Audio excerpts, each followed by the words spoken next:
Naglaog ako sa ABS-CBN dahil lang gusto ko na may trabaho ako. Pero habang naghahaloy, mas nagiging mature so goal na pigsiset mo. Sabi ko, gusto ko makakover ki Bagyo. 5 AM, grabe na ang baha. Abot na sa hips. Pag nasa coverage ka kasi, wala ka na dapat ki arte. Maski ano pa, miska nandidiri ka, tabaka may infection ka na makukuha. And that time, nakaka-pressure para sa kuya. First time ko nga ni mag-cover na solo lang. Early morning, nag-upload na ang Umagang Kay Ganda. Tapos da ka pa natatapos, may nagte-text na DZMM, kaipuhan mo mag-report sa DZMM, kaipuhan mo mag-report sa ANC. Tapos 12 noon, kaipuhan mo ulit mag-report sa Ibabalita.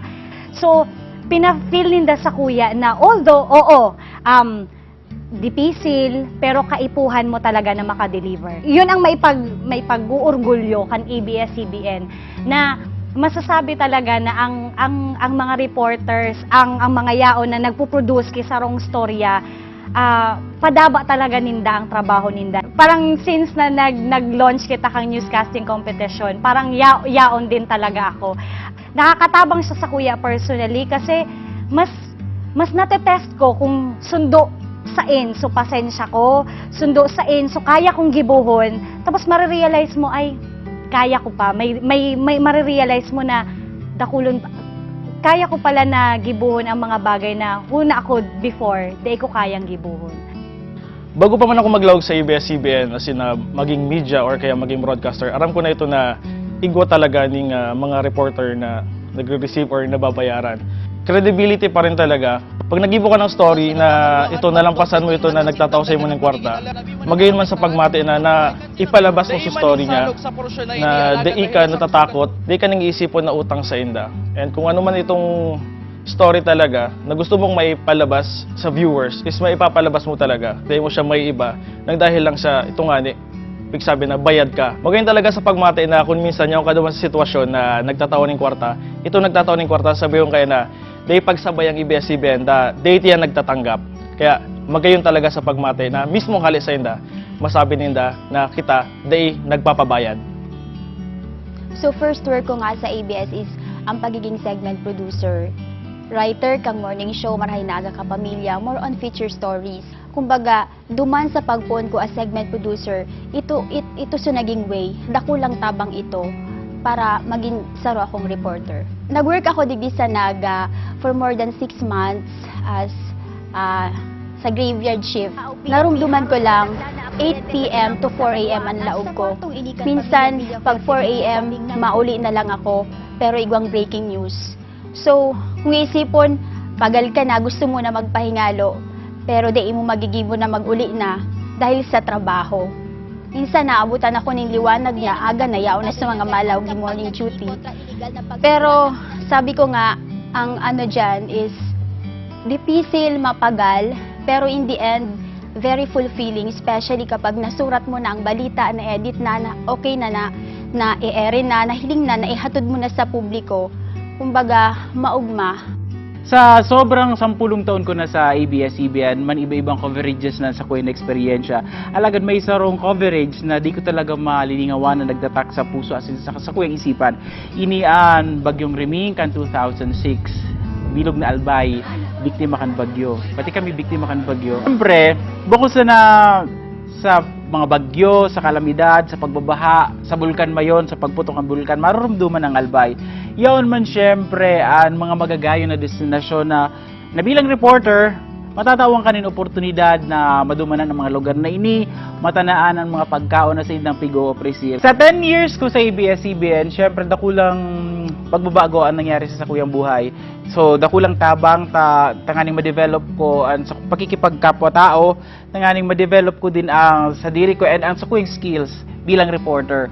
So dati, may mga naging irit pa sa ko kung natada ako naging reporter, abo nila sa voiceover ko na natada pina-VO ako na lang ma-VO.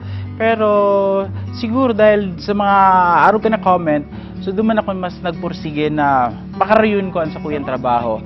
So sa 10 years, na-develop na din ako. And sa ngunyan, maugma sa pagmate na natatawang kanin oportunidad na maghatod kibareta, bako sa nasa Bicol, kundi sa Bilog na Pilipinas pag nag-e-air sa national and sa imong mga storya. My most memorable coverage, itong nabistado ko ang pamilya, si Nanay Gloria Bustamante and si John Andre Belbes. That was last year. Ito yung nagpuon ang kaguluhan sa Syrian Civil War, na si Annie Belbes, aki ni Nanay Gloria, ina ni John Andre, nasa Syria, tatrabaho duman undocumented OFW, 26 years old. Na istorya yon, nakalaog sa local and national TV patrol. From the very start, na nabistado ko sinda, until such time, na nakauli si Annie, yaon kita duman. Yaon kami duman kang news team, yaon ako duman, nasaksihan ko si paghalat ninda ning halos sarong taon. Pagkadtoy nahapot ako, tano, kumusta pagiging reporter mo? Pero may ko sinisimbag sa pasuba sa na sinasabi. Aram ko may nagagadan oral daw. Pero di ko inakala na oral daw ko man sindang may hiling masasaksihan. Ganyan, ang sinasabi ko na, may mga magagayon na storya, at saka milagro man akong nahihiling. Day man oral daw, pero maugmang isipon na iyo totoo, nangyayari pa lang talaga. Ang pagiging reporter, day ka automatic na nagmata, magayon na ang boses mo, magayon ka magstorya, nakaka-relate ka tulo sa tao, nakaka-build ka ng rapport. Proseso din siyang agihan. Pero eventually, maiintindihan mo din, dailang ganun karikas, paano mo madidistinguish ang right, ang ethical, ang sukulan kang moral fiber mo. Pwede kang masuccumb into temptation, pwedeng dai. Pero bilang estudyante, dyan mo dapat bilugon ang sadiri mo in preparation for the world outside. Gusto ko talaga makalaog sa ABS-CBN. Ang course ko kaya journalism. Tapos, katong after graduation, di ko aram kung saan ako maduman. Kasi nag-apply muna ako sa call center hanggang sa 9 months ako duman. Tapos kung naaraman ko na may bakante digdi sa ABS, nag-decide ako mag-uli. Sabi ko, bahala na akong makakalaog ako or dae. Basta gusto ko talagang mag-apply. Maski anong work. Basta ABS-CBN. Kasi gusto ko man ma-apply itong inadalan ko as sa kang college. Si Inot, dako lang na challenge sa day ko aram kung daw tataw ako magsurat. Pero itong araw kaining production, di man sa mapigturo kang college ta. More on print, more on writing, sa dyaryo. Sabi ko talaga, gusto ko maging reporter. Kasi determined ako na gibuhon itong gusto kong gibuhon. Na maski gaano ka-dipisil, basta gusto kong gibuhon talaga. Parang makakapugol. Bako lang yung trabaho. Parang tabang na din sa mga tao. Lalo na itong mga nangangaipuhan. Parang nagiging way kita para bako lang, para madangog sinda. Kung si Simon si gusto nindang sabihan niya, gustong hagada ng tabang, like sa mga government, kung si Simon, nadadangog sinda through media. Aduma sa mga kabali sa newscasting competition, for sure, nagbali sinda dumanta, gusto talaga nindo itong gibuhon. And siguro, most of them, gusto man maging reporters. So, ano ko lang sa inda, kung gusto nindang maglaog sa media, maging reporters, dapat na sigurado lang sila sa tigigibo ninda because bako suba ang maging part kang media. Pag talagang gusto mo ang trabaho mo, pag gusto mo ang ginigibo mo, pag ito ba ang sinasabi tang magtrabaho ka sa kung anong gusto mo. Dahil pag gusto mo ang trabaho mo, di mo mafe-feel na nagtatrabaho ka. Yan si mga factor kung taano naisip ko magbalik. Passion man giraray sa trabaho, padangat ko ang pagiging sarong reporter, padangat ko ang maka-serve sa ibang tao, ang makatauning kadikit na kaugmahan sa ibang tao, dakulang kaugmahan naman para sa ko. And nagwo-work ako syempre para man giraray sa sakuyang pamilya. para sa mga estudyante, pareho kang sa nangyari sa buhay ko. Pangalagaan nindo ang mga opportunity nag-aabot sa indo. Kung kamuman may calling bilang sarong reporter, well, pangalagaan nindo ini. Dapat adalan nindo, dapat na magpursige ka mo. Grade 6 pa lang ako, gusto ko na talaga na maging sarong reporter. Mahihilig yan sa yearbook. Elementary, high school, nakalagyan permi. I want to be a TV reporter. Siguro ito nga po na pag nangarap ka sa buhay, dapat saro lang. Hindi siya goals, kundi goal lang. Then pag na-achieve mo na itong sarong goal na ito, maghanap ka na naman ng panibago. So araw ko yan, ang rason kung tano nakalawag ako sa broadcast. Ang saro pa sa pinakamagayon bilang reporter ka, itong nakagibo ka ning maximum ning 1 minute and 30 seconds na storya. At the end of the day, may mag-thank you sa imo na nakaluwas si boses ninda, magte-text sa imo na salamat, na-touch mo kami, or igwang mga tao na naapektuhan kasi gusto nindang magtabang duman sa nailuwas mong storya. Example kayan itong storya ko na about kay itong mga tribo, mga Aita sa Iriga. Simpleng balik eskwela na storya lang ang gusto kong gibuhon na sinda regre-ready na, maklase na sinda. Nagluwas sa storya, dahil ko iniisip na itong storya pa lang ito, madara sa indaning paglaom. Pag ere kang storya na ito, may nag-text, gustong magtabang, may nag-text, may nag-upload na gustong magpatugdok ng eskwelahan duman. Ang pag-newscast, ang paghahanap ng bareta, passion siya. Bako siya itong dahil requirement siya. Kang na-realize ko na ini ang pangarap ko, immediately naghali ako sa Manila. Nagbalik ako dito sa Bicol. Nag-apply ako sa ABS-CBN. Unfortunately, mayong bakante. Pero sabi ko, ini ang pangaturugan ko, ini ang sakuyang destiny. Tawan mo lang ako ning pagkakataon na maitao o maipahiling sa kumpanya kung ano ang kaya kong gibuhon. Maski para timplaning kape, aakuon ko. So 5 years and counting, uni ako. Reporter, full-fledged reporter, anchor kang TV Patrol Bicol.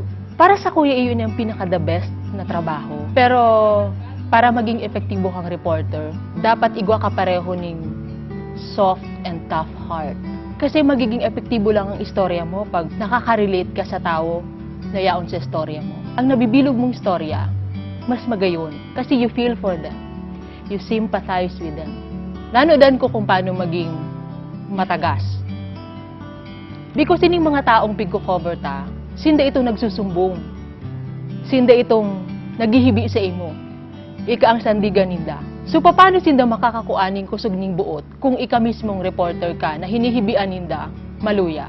Pinaka-memorable na story para sa kuya, kang nagibo ako kaining Christmas project kita Tatay Andy. Despite duman sa kamugtakan niya, may hilang siya sa kublit, binayaan siya kang pamilya niya, dahil siya masyadong nakakahiling. Naka-star siya sa mainit na cab. Pero maugma siya sa buhay niya. Ito ang ito ang pinakamagayon sa pagiging reporter. Nakakatao ka ng inspirasyon sa iba, pero ining mga taong pigko-cover mo, ining mga taong ginigibuhan mong istorya, nai-inspire ka ninda. So I was happy. Aram ko na si istorya, nakataon ng difference sa buhay kang ibang tao, sa buhay kang viewers.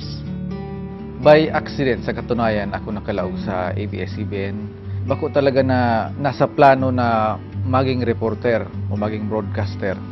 Or influensya sa nansa kuyang mga magurang, pareho sinda taga-media, kan sinda nagkamid bidan. Taga-radyo si mama ko, taga-radyo man si mama ko. Considering na more than 10 years na ako sa industry, Admittedly, may mga low and high points sa trabaho, siring kan ibang mga profession or careers. Dako lang epekto sa viewers and sa imong interest sa pagibukad sa imong trabaho bilang media man.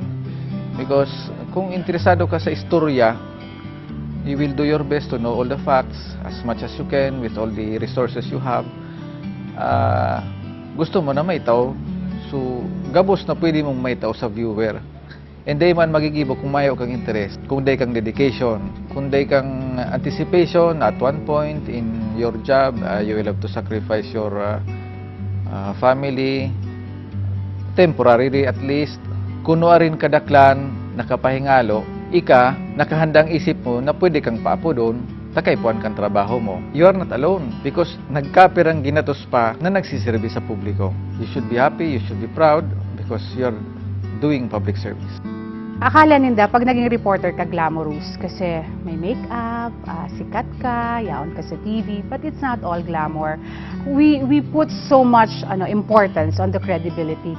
We want na ang tao, kasi di ba, di mo talaga pwedeng hagano lang respeto. So you have to be credible, you have to have integrity. Maybe along the way, yung skills magkakaparehas. Pero kung yung attitude, yung values, doon nagde-differ. Kaya I'm so proud nga, sabi ko, na I'm heading the news department kasi I know na pagyaon dyan ng ABS-CBN Bicol, may tiwala sinda. 16 years ago, ang TV Patrol Bicol, hindi pa merge ang Legazpi and Naga. But even then, pag may mga bareta sa Bicol, bako mga Bicolano reporters ang nag-VO or ang nag-gather for Manila platforms. Mapadara ang Manila ng mga reporters na makover nun and sinda ang mabareta nun sa national platforms. Kamo na local, you will just deliver for your local programs. That was 16 years ago. And then, slowly, nailing ko man kung paano nila trinast ang RNG. And I am very, very happy na ngunyan ang TV Patrol Bicol, ang TVP or ang Bicol News, aram ninda na pag may nangyari digdi, they don't have to send reporters from Manila na yung mag-gather digdi sa satuyang lugar. So, yun, I was part of it na nag-prove na kaya tang RNG Bicol na kumbaga nilaag sa mapa ng broadcast or nilaag ang Bicol sa mapa ng broadcast. So, I think now there's more. Mas dakula pa ang challenge, mas kadakol pa ang pwedeng magibo. As Theo Melan said, akala mo, eto na yon. Una mo, ini na lang, hanggang digdi ka na lang. It's so inspiring kasi this is a public service. It's not just a competition, but from our end, it's a public service that we are able to help the kids. Dakulon pa din na may interest digdi sa ginigibo ta. And eto, the reason why we're doing this also, we wanted to explain to them that it's not simply reading at all. If they will understand, I think medyo may mga naiintindihan man silang padiit-diit, pero sana nga mas may magdakol ang maging kaibata sa industriya. Sabi ko nga permi ko sinasabi na even if they don't become a part of this company, of our team of ABS-CBN News, maugma na, dapat maugma na kita, ako, naugma ko, that kita yung nagtao sa indaning first experience, na kita somehow nakatabang na eto pala yung career na gusto ninda. Baka, I think duman sa pag-iikot may mga estudyante na nag-shift ng course that they realized that they really wanted to be broadcasters or journalists. So yun, na nakatabang kita. And sana, in the future, if they become journalists, I wanted them also that they embrace the values that we have. I am proud to say that I am leading an organization with so much passion, a passion for touching human spirit through our creation for values and service. Sa 20 years ko dito sa ABS-CBN, masarap sa pakiramdam na maging kabahagi ka sa buhay ng bawat Pilipino. Kasama ang buong team, hindi lang ang ating mga frontliners, kundi lahat sa buong organisasyon. Paggabay at pagtutulungan para sa patuloy na public service. Napakalaking challenge po ito para sa akin at sa buong ABS-CBN Team Bicol. Saya, lungkot, pagpupunyagi, ang pagbigay ng oportunidad para sa ikabubuti ng lahat. Kabahagi kayo, tayo ng ABS-CBN. Ako si Thea Umelan. Ako si Eric Baldo. Ako si Karen Canon. Ako si Jose Carretero. Ako si Miles Meliap. Ako si Rona Nunez. Ako si Kate Dalovieres. Ako si Jonathan Maestrado. Ako si Riza Mostar. Ako si Gerard Lorbes. Ako si Irene Perol Haymalin. Ako si Ami Villafuerte. Patrol ng Pilipino.